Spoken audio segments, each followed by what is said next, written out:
Hi friends, welcome to Nanamma's magic. ఈరోజు మా నానమ్మ బెల్లంతో సేమియా కేసరి చేసింది.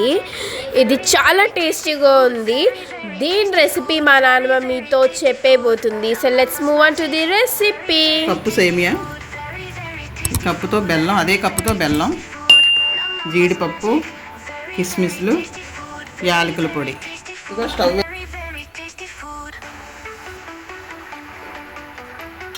2 స్పూన్లు నెయ్యి వేసుకోవాలి. నెయ్యి వేడెక్కాక జీడిపప్పులు, కిస్మిస్లు వేయించుకోవాలి.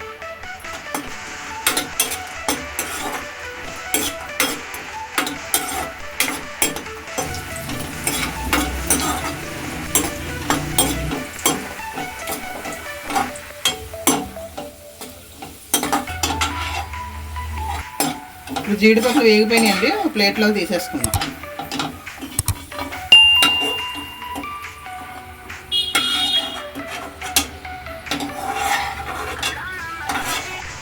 సేమియా కూడా వేసి వేయించుకుందాం.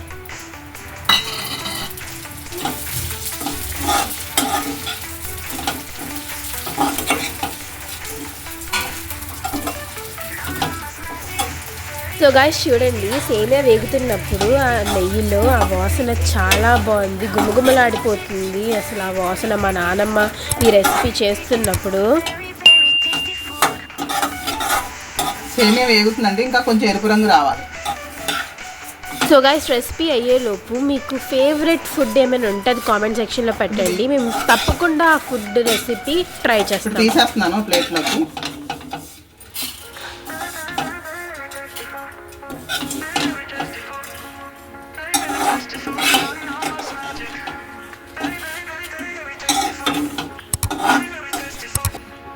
మనం సేమ్ ఏ కప్పుతో తీసుకున్న అదే కప్పుతో 2 కప్పులు వాటర్ పోసుకోవాలి.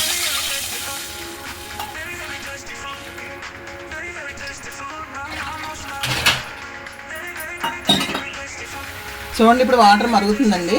ఇప్పుడు మనం ఇందాక వేయించి పెట్టుకున్న సేమియా వేసేసుకుందాం.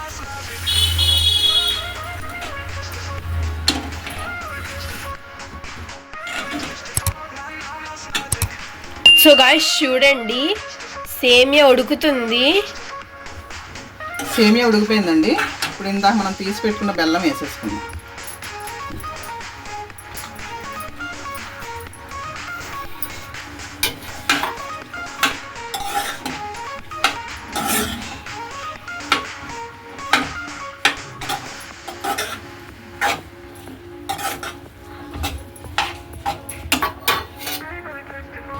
ఇదిగోండి, బెల్లం కరిగిందండి. నెమ్మదిగా ఉడకనివ్వాలి,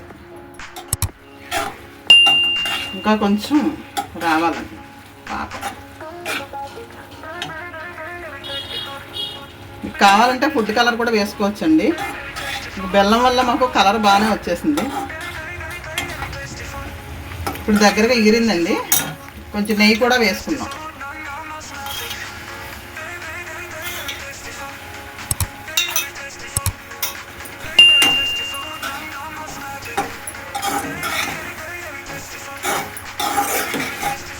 సో గాయ్స్ చూడండి, అసలు ఆ నెయ్యి వాసన వస్తుంది స్వీట్ నుంచి. చాలా బాగుంది, చాలా టేస్టీగా ఉంది స్మెల్. ఇందాక మనం వేయించి పెట్టిన జీడిపప్పు, కిస్మిస్లు కూడా వేసేసుకుందాం.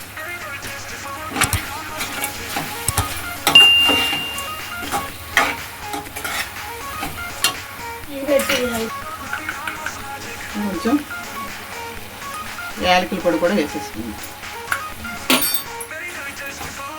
టీ స్పూన్ పొడి అయితే సరిపోతుంది.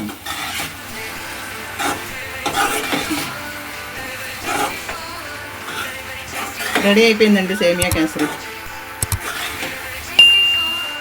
సో గాయ్స్, మన సేమియా కేసరి రెడీ అయిపోయింది. అది కూడా బెల్లంతో చేసింది. దీన్ని టేస్ట్ చేసేద్దాం రండి. టేస్ట్ అయితే చాలా బాగుంది. Bye friends, we love you. Like చేయండి, షేర్ చేయండి, ఇంకా మా ఛానల్ని సబ్స్క్రైబ్ చేయండి.